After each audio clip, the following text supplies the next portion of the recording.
Around the time of the settling of Benton's Ferry near Fairmont, several brothers lived near the Vincent Cemetery on Vinegar Hill. Down the river a little way was a large brick inn where railroad men and cattlemen gathered. When the old inn was filled to capacity, the spirits flowed freely, and the merrymaking could be heard all along the river on a still summer evening.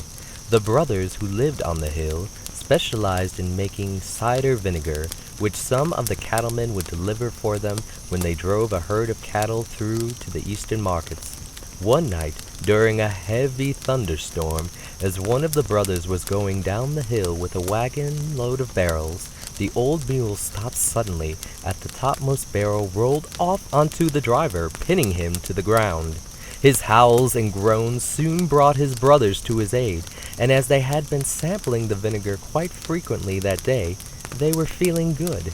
Instead of lifting the barrel off, they just gave it a push and let it roll. The poor man was mashed twice as long and wide as before, and, of course, soon went to his final resting place in the old graveyard.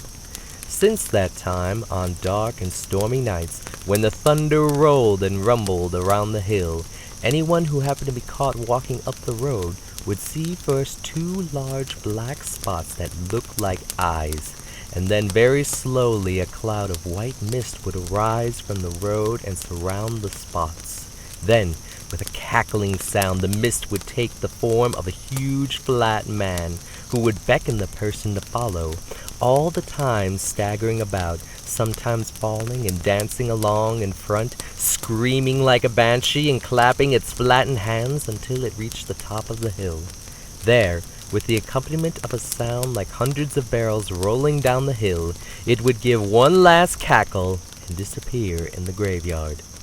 After the death of the brothers, there was no more vinegar made on the hill, and the merrymaking at the inn ceased.